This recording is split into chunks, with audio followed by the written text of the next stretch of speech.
Welcome to Nonprofit Thrive, a podcast where we learn from the humans who are helping nonprofits succeed in the digital world. Now, let's get started with the show.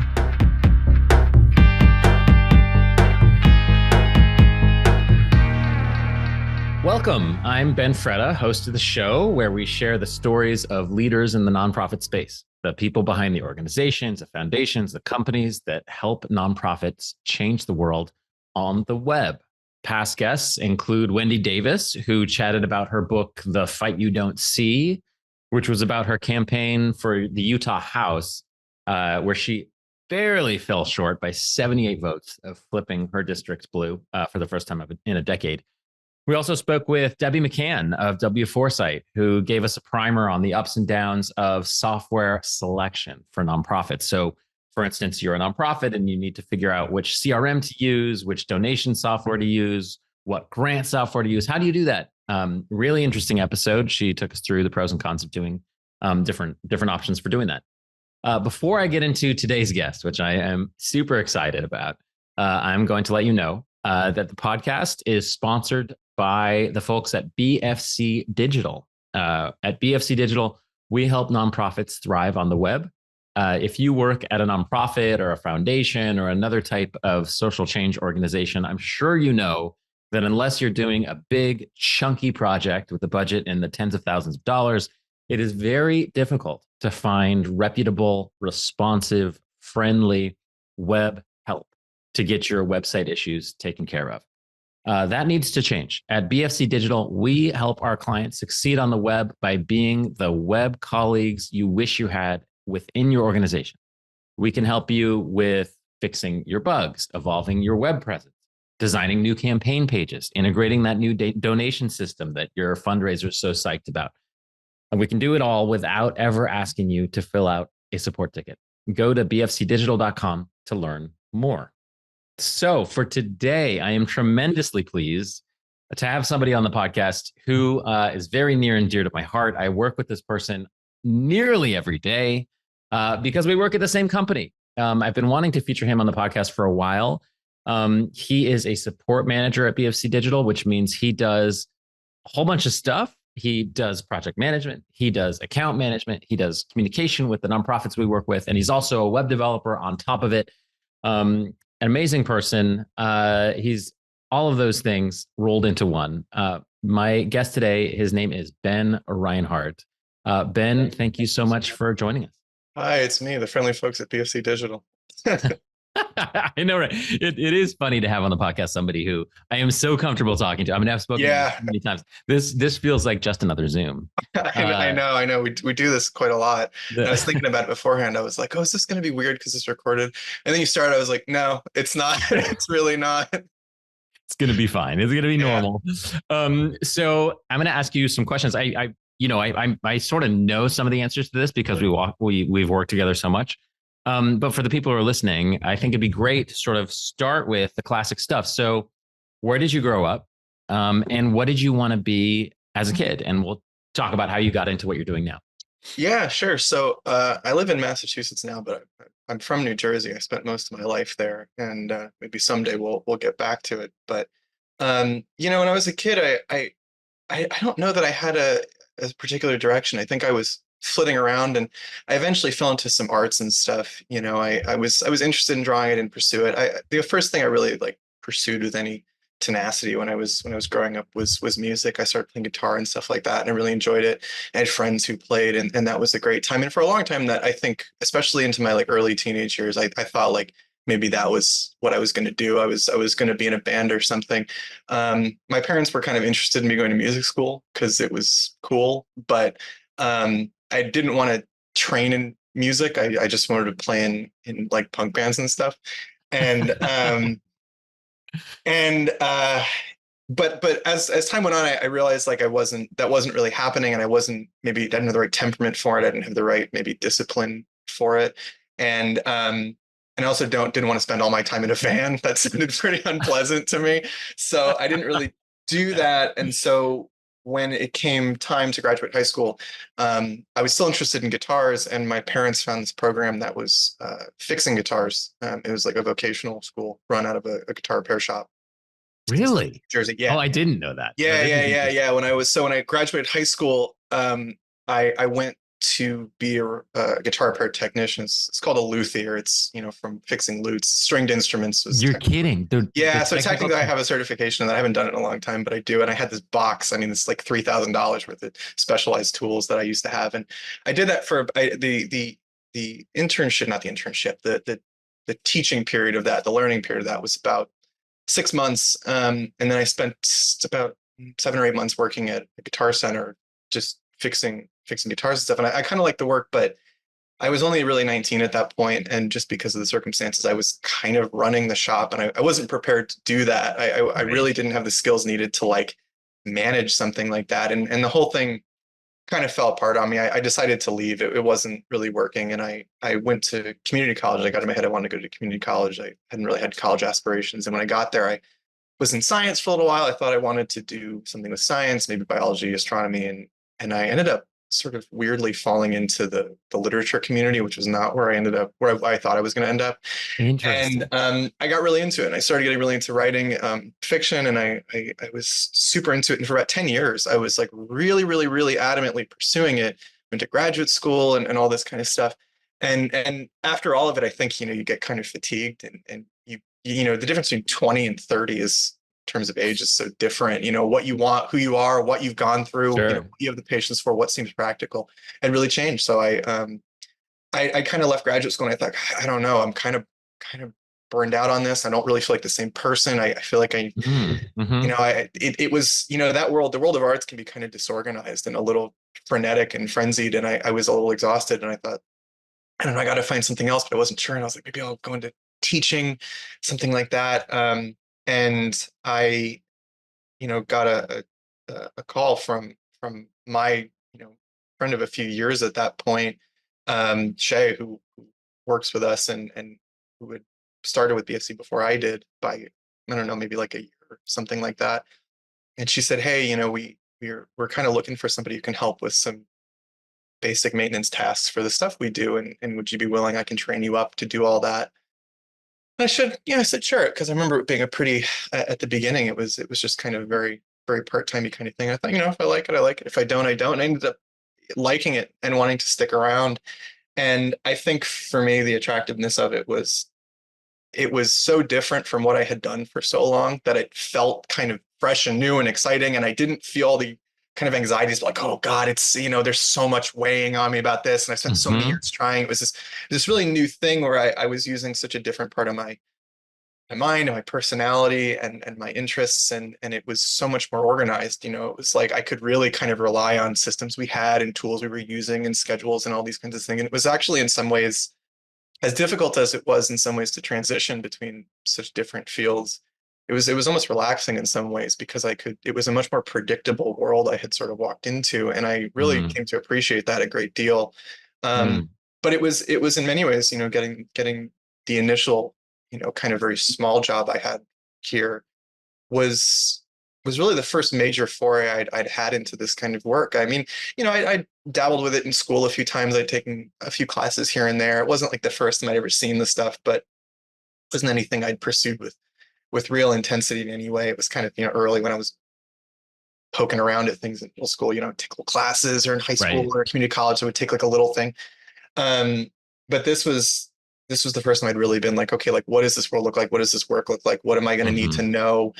um and it was intimidating, because you and Shay were you'd been at it for like a decade, by the time I signed up, and Shay's a real, natural talent at it, and I was like, oh my God, there's a lot to know, and there's a lot to There think about, is. and there's Yeah. and it was so much of it was new, and there were certain things I'd never even heard of, that we work on. I was Mm-hmm. like, oh, I got a lot to figure out. But Right. thankfully that initial job was, you know, wasn't like being thrown in the deep end. It was a lot more like being thrown in the shallow end. So I had time to Mm. really come to terms with all the pieces, and it gave me a really good chance to learn all the people we worked with, and all the things we did, because we do a lot of really varied stuff. We Mm-hmm. a lot of clients have very different needs and very different sites and very different timelines and budgets. And I got to sort of like see what all these sites were and see who we worked with and what they were about. And, and it's, once I started doing more client facing stuff, just figure out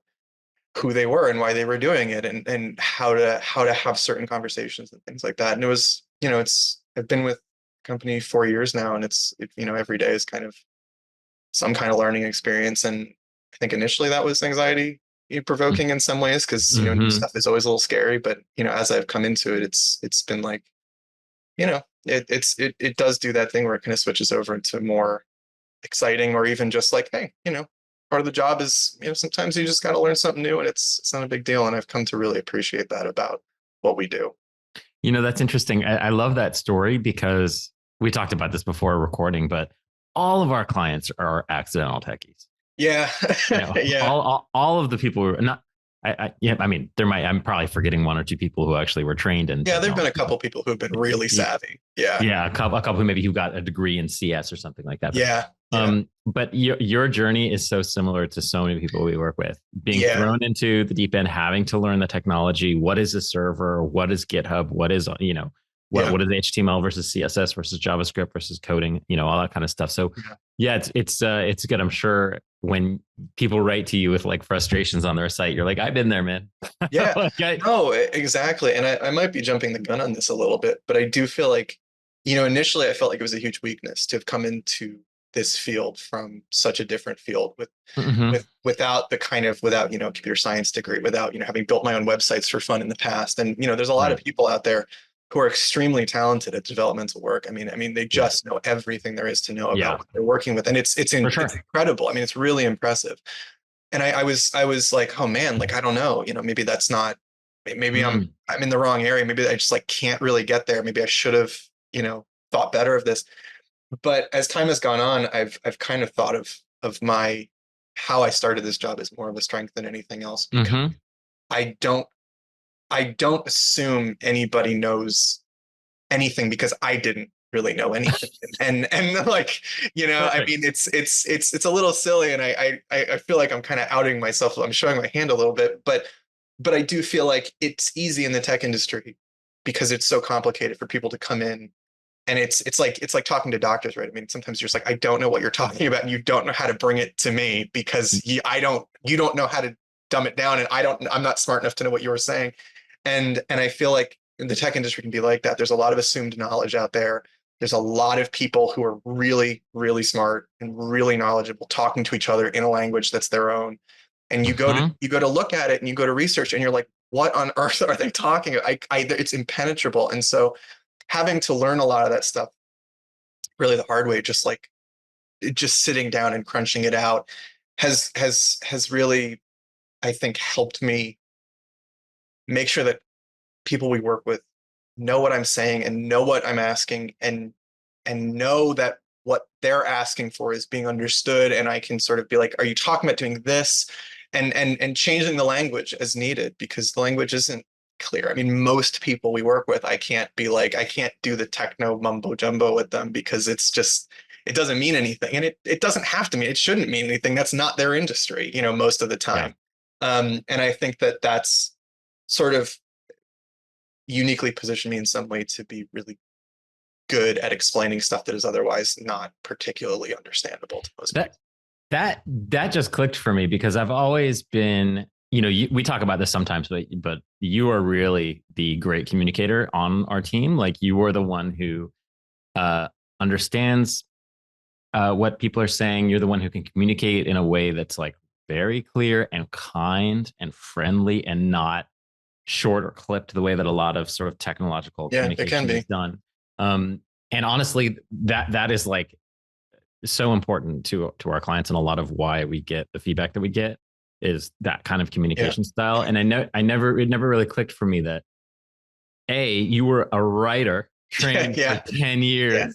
And a lot of this conversation is written. I mean, some of it's over the phone, but a lot of it is written. And number two, you did have to start at being thrown into the pool and learn to swim. And just as these people are too.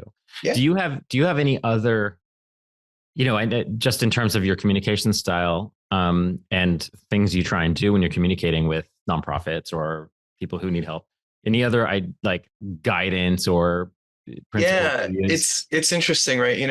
one of the things I kind of glossed over, I didn't really say, is when I was an undergraduate, and this is actually where I met Shay, kind of serendipitously sort of led to this, was I worked at the college's like writing center, which was essentially a tutoring center. But the idea of it was that students would come in with assignments, usually papers, but not always, and they would sit down with somebody like me who was going to sort of act as a coach, sounding board, whatever. Somebody who just had maybe more experience with writing, or was just, knew what the teachers were after, was a little better at that kind of thing. They would sit down with us for, I think it was 30 to 60 minutes. I can't quite remember. And just go through it with them. And one of the things that very often happened, and you had to get good at quickly because it was happening all the time, was you get a lot of, younger students, freshmen and sophomores, who just come out of high school, maybe had the prerequisite education needed to do these kinds of assignments, maybe didn't, maybe were good at one part, not another. And then you had to sit down and talk them through relatively complicated assignments, maybe stuff they'd never done before in subjects maybe they weren't particularly well versed in.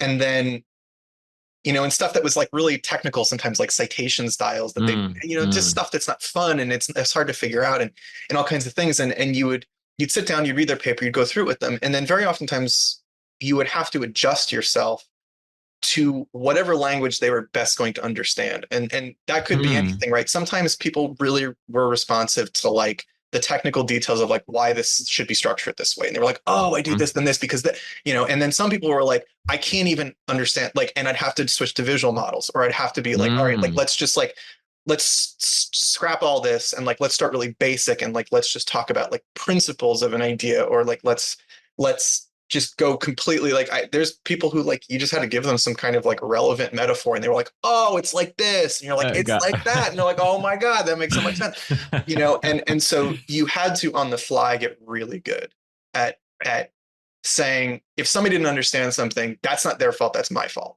And how do I make my communication clear but different? Because obviously something hasn't clicked. And I found that we work with a lot of people who are very smart and very capable, but they're coming to us with things that they just have some level of understanding with, maybe none, maybe some, maybe a lot, but something particular has happened. And it's almost like that learning styles thing. It's like everybody's going to understand something differently. And so I try really, really hard to make things as simple, as clear. I try to use visuals when I think anything beyond like a couple of sentences is going to be like involved with instructions. Visuals meaning like screenshots? Yeah, screenshots. We'll do short videos. I'm not opposed to meetings, even like really like 10 minutes, like what's going on, because I don't know how people are best going to learn. And I think it's my responsibility as, we're consultants in a lot of ways. I mean, we're a lot of things. We're sport, we're developers, we're a lot of things, but I think of myself as like, it's not so dissimilar to tech support in some ways. People come to us with all kinds of questions. I'm like, I don't know what part of this you don't understand. And I don't know what about the instructions maybe wasn't clear, but my job is to give you at least a couple of ways in which you could maybe understand this. And it's my responsibility to change my communication style. It's not your responsibility to change your understanding style. You know what I mean? That makes total sense. Sense. The other thing I'm wondering about is we have if you could talk about, I guess responsiveness is something that a lot of people in the industry struggle with. People write to their web developer and they get back to them 2 weeks later, right? Or they don't get back to them. And it causes a lot of anxiety because people are like, I don't understand what's going on. Something's broken. And I don't know how to fix it. And it's almost, I think what we found is almost more important to receive the issue than to fix the issue, if that makes sense. I mean, we're obviously going to fix it, but the just the first step of that, which is to receive and take responsibility for the issue, which is a communications thing, really helps our clients because they know that it's being taken care of. Yeah. Do you agree with that? Yeah. Oh, I absolutely do. I mean, as you say, like people want the stuff that's broken to be fixed. Like that's a given, right? Everybody wants that. But I do think that we get this all the time. People are really, really grateful that when they send us an email, we're fast about getting back to them about it. And I think that, if you have a website and maybe you've been made the de facto manager of that website on your side of things, but you're not an expert in it. Your experts maybe in financing or just communications in general or something like that. Like, enough about the website to post content and change a few things, but like, there's a lot of mysteries on how these things work. And, all they want to know is that somebody saw it, right? And that it didn't just fall into this kind of vacuum and they'll get it fixed and hear back eventually, that somebody is like, hey, I saw it. Like, I can't look at it today. I can look at it later. Or hey, like, does next week work? This week is looking pretty busy on our end, but I see it. It's on the table. Like, is there any reason why this has to get pushed forward? And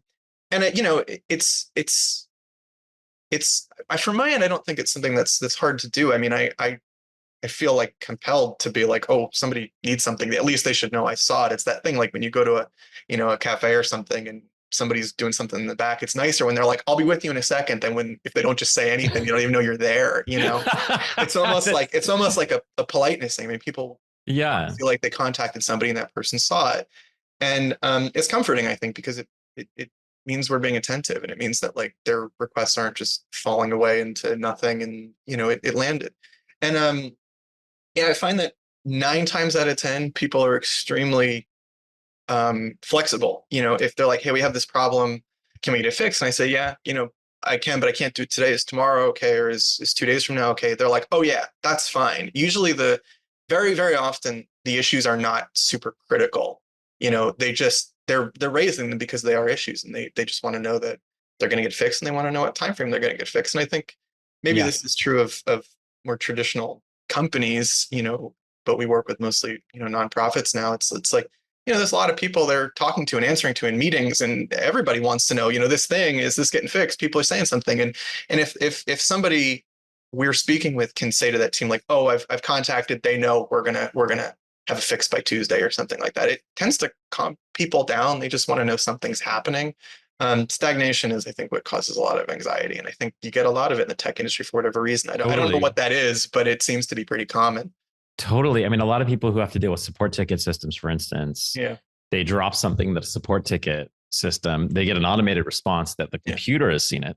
But it can take a human who knows how long to look at it. And it's that uncertainty that I think really drives people crazy. If you don't have a support ticket system, then it's really a human, which we don't. It's really up to a human to look at something and get a response to people. And and I think that really gives people a sense of calm that it's being taken care of. And if it's an emergency, it's dealt with immediately. If it's not, it can be dealt with today, tomorrow. But just knowing when, that's super helpful. Go ahead. People, like, if it's an emergency, like, tell us it's an emergency. We will accommodate that. But most people come in with they're anxious to start with, and it's just because they don't know what's happening. They're like, I don't know how serious this is. And once we take a look, we're like, okay, well, no, here's what's going on. How much of a priority is this? And then we kind of work out accordingly what time frame we can work in. If something needs to get pushed up, it gets pushed up. I mean, that's just how it goes. But I think that's it. I think most people are so used to these kind of like, you said it and who knows, and it's frustrating. It's not just like, it doesn't just sort of make you uncomfortable because you're like, oh, my schedule, I had to get this thing done, and I don't know if it's gonna get done. It's also like, it's annoying. People don't like to talk to a machine, but that's how a lot goes. Totally. Can you talk, and this is maybe a bit of a different topic, but can you talk about the sorts of things people write to you or call you or email you about? Because part of your job obviously is this maintenance part where you're taking care of people's websites sort of under the hood automatically. But then the other part is responding to changes people want to make or bug fixes they want to do. So what are some classic things that people write to you about? Yeah, there's a lot of stuff, because we have so many different kinds of people we work with who have such different scales of website.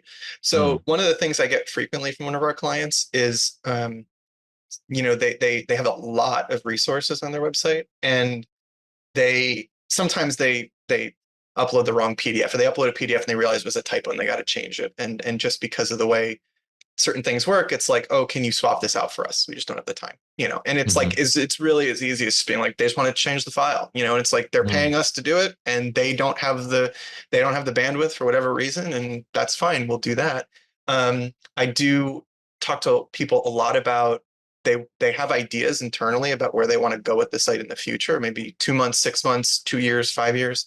And they've been talking about it internally for maybe weeks or months, but they're like, maybe we should bring me in, bring Ben in and just see what his thoughts are on like whether this is viable, whether there's something we're not thinking about, whether or not there's some better way to do this now that won't take 5 years of planning. Maybe something we are already using does this and it would be really easy, but we don't know. I know internally, you and I and the team at large has sort of just talked about like, it's nice when our clients think of us as part of their team, because it means that we get involved in conversations and you don't have to sort of hem and haw about 6 months worth of this. And, will this be viable? And then realize, oh God, we should talk to the web guy about it. Right. You kind of bring it to us up front and we're like, well, here's like what I think, factor that into the whole plan. And then you don't have to kind of constantly rewrite your expectations. Other things I get, like little things happen, like one of the things I think that has caused people a lot of, maybe isn't as clear to people who aren't on our side of things, is that, a website is a composite of a lot of separate pieces, and a lot of those pieces, most of those pieces, maybe all of those pieces are not made by the same teams, right? If you take something like WordPress is one agency, right? They do WordPress, they do WordPress core. And then there's all the plugins. All the plugins are made by their own independent creators, and they're beholden to what WordPress is doing to a point, but nobody's forcing them to do things to a certain standard, and nobody's forcing them to do things to a certain compatibility. There's themes, there's custom stuff that we do, there's custom stuff that other people have done.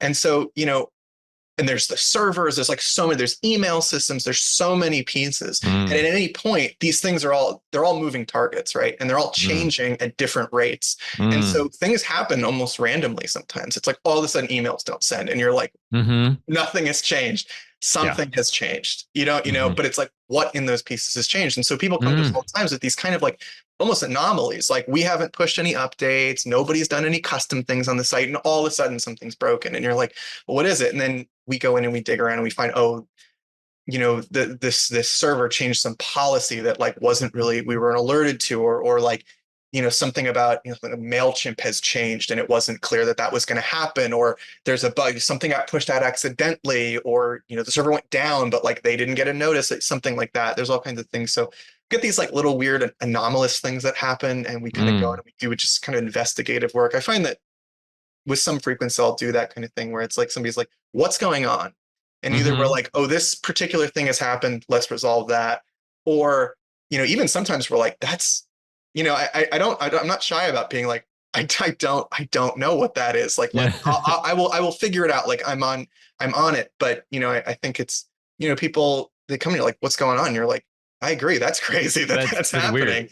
And I can think of one that happened yesterday or 2 days ago, which was, we did that project for Choices project, right? Where we did a comparison. It's a JavaScript app on top of a WordPress app, and users can compare different strategies for reducing childhood obesity, click on what they want, and then different strategies are compared in a chart, and you can export that chart to PDF and go give it to somebody if you want to. But I remember the automatic PDF generation stopped working. Yeah, I don't know. Just stopped working. Yeah, I know.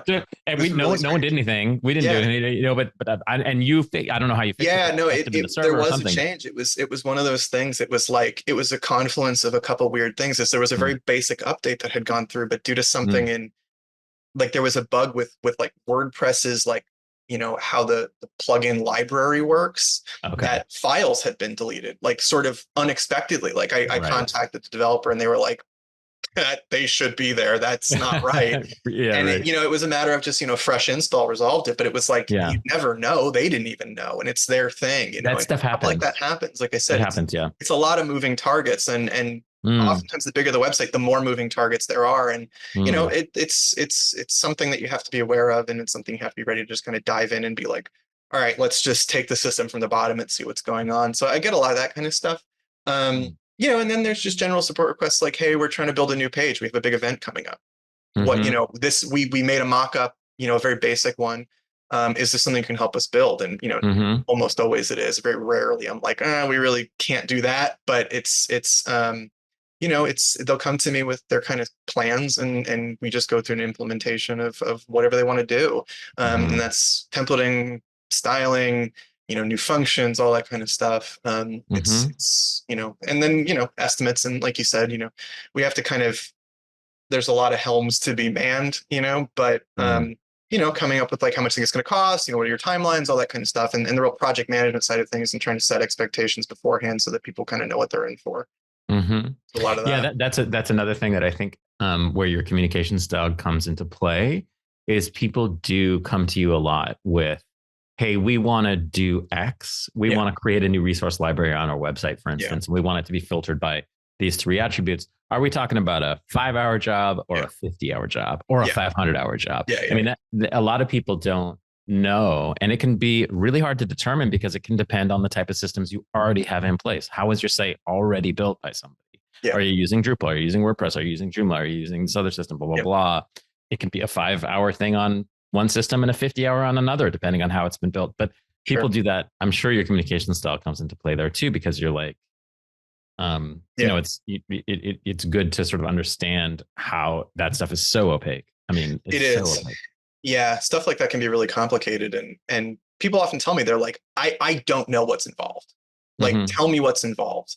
And I will do that. And sometimes I worry about kind of over talking the point and being like, do they really need all this information? But my position on it is like, they don't have to read anything I write, right? They're not obligated to read they can. And if it's really bad, sometimes I will include like here's the short version if you're just interested in the immediate answer. And here's the long version if you want the details. But my position on it is like, even if something is complicated to explain, even if it's like maybe overstating the point. Fundamentally, it's a website is theirs. It's their property. They own it. It's their thing. It's like, I wouldn't want to go to a mechanic and have him tell me I fixed your car. And when I said how, he went, don't worry about it. Don't know. It does not, not your business. It's not, you wouldn't understand anything, right? Like that just seems, it would feel rude to me. And so I'm like, here's like the layout. Here's what's going to happen. Here's maybe some of the problems. Here's why those problems would exist. If you care, great. If you don't, that's fine. I want it down so that if anybody's like, oh, can we do this? I'll be like, no, this is, this was the problem we kind of anticipated. This is, why it's doing that. And it can be challenging because the tech world can be really opaque, as you say, and the language is, some of these systems are incredibly complicated and the language is really dense, but I feel it's at least important to try to make it clear to people sort of what's involved, especially when you're talking about, like you said, like something like a resource library, a larger build than just like a single page, something that's going to have integrated systems and multiple parts, and why something would have to work in a certain way, and what the upsides and the downsides of that are, and all the ways you can manage that, and what's going to be involved on the staff side of things, because you can automate to a point, but most of the time there's going to be some level of human control, and what can you manage? What's reasonable for your team? And figuring that out in advance can be really helpful, because choosing between two tools is sometimes just about what you should expect from the person who's going to have to use it. Can you talk a little bit about, we only have 5 minutes left, but I know these things go so fast, right? You get into these discussions. Yeah. Can you, and this is a bit related to what you just said about understanding what you can manage on the back end as a staff, as a nonprofit, because of course, every one of the nonprofits we work with is strapped for resources and manpower. So when you're thinking about the web, let's say you're a nonprofit, let's say you're thinking about your web strategy or your digital assets over the next year or 3 years or 5 years or whatever, can you talk a little bit about what you should be thinking about as you do that? Yeah. So one of the things that's come up a lot in the last few years is when you have an organization that's been around for a little while, maybe 5, 10, 15, 20, sometimes plus years, you tend to accumulate a lot of content, and it could be all kinds of things. It could be just resources you have. It could be news items you're pulling in from others. Like there could just be content. We have clients who have thousands of pieces of content. They tend to be bigger organizations, but not necessarily. And so there comes a point where you have to really seriously consider, what can I actually manage? Who's managing it? How many people are managing it? And what can I expect of them? And, there's one client that I've worked with for years now, and there has been an ongoing discussion that's finally getting resolved due to a rebuild. But it's like, we have so much content that may or may not be relevant anymore. It's just maybe outdated or something like that. What do we do with it? You're talking about Healthy Newborn Network, right? I am, where there's like Newborn Network. And that one's interesting because it's a resource library that's for practitioners, for like nurses and doctors on the ground in remote areas about newborn health. And some of these articles that are in the resource are going to be wrong. or Yeah, after a while? that's something they have to constantly be aware of, is that as new information comes out, old information may no longer Might be be relevant. wrong. Like it could be historically interesting, but is not something they're trying to promote necessarily. Yeah, like how to treat a malnourished child in let's, I don't know, some particular area with some particular diet might be wrong 5 years later. Yeah, and they have to be really conscientious of that. So they have to be on top of their resources. But when you have 3,500, like how are you going to be on top of that much stuff? Right. And so sometimes, it took months of us figuring out what the best strategy for, do we keep it? Do we archive it? What goes? What stays? What's relevant? What's good for people who are trying to do like historical work, like sort of, assessments over so much time versus stuff you need right now? And how do we manage that? How do we notate that that's what it's for, once it's been outdated? And I think that that's one of the things that people should think about, is that as time goes on, it's always easier to manage things a little bit at a time. If you can sort of like take 5 away every week, you will have less, as long as you're not adding 10 every week, And I think that it can get overwhelming after a time. And I would recommend that anybody who's coming up on a point where they're looking at the content and they're like, ooh, that's a lot, I'm gonna have to deal with that someday. Deal with it in small bites now. I mean, certainly with us or with somebody like us, there are tools we can use and there are strategies we can use to help automate some of that work, but it's still a lot of work, and it still takes a lot of forethought. And I would recommend that if there's things that you're just like, this is no good, like just draft it at least, like get it off the site if you're concerned about it, and get ahead of that as much as you can, because it doesn't stop. Probably you're probably only going to ever have more. And and there's other parts of it too, like content makes the site bigger. It could make it slower. It could make you need to jump up in server, which can be additional cost, that kind of thing. Images can be big, and you got to be aware of that. Particularly images. Kind of stuff. Yeah, files can really bloat a site. And so keeping stuff on your site for a long time, just because like, well, I'll deal with it someday, you may be forced to deal with it faster than you want to. And it can make the sort of managerial side of things more and more complicated. And, like you said, a lot of these nonprofits, like they manpower is something that they can be short on. It's a smaller team doing a lot of jobs. And, spending time just like looking through 2,000 articles is not usually somebody's best use of time, unless it's something like Healthy Newborn, where you're really trying to stay on top of new medical stuff. But it happens. I've had this conversation a lot, like, what do we do with all this stuff? And I'm like, well, that's a very large conversation about what you find valuable. And it's a conversation we tend to have over several weeks or even months, depending. Yeah. And I will say just that on the historical aspect, we talked about this a little bit before, but this is sort of a new thing-ish, right? Like 15 years ago, first website or 20 years ago, first website for a nonprofit, 20 probably. Then 10 years ago or 15 years ago, let's try a CMS, so we can create stuff. And 10 years ago, let's start creating content. Yeah. And now we're at the point where we're like, oh my, we've been at it a while. We have some content here. How are we going to manage this? How are we going to present it on the front end for users to use? And how are we going to manage it on the back end for us? Because it does take some resources that we may not have. It does. And I just encourage people to sort of, even if you don't do anything about it, think about what you might want to do with it. And sometimes it's as simple as like, we have to update our tagging system so that things are better organized. And sometimes it's like, we have to take a really serious look at everything we have and start whittling.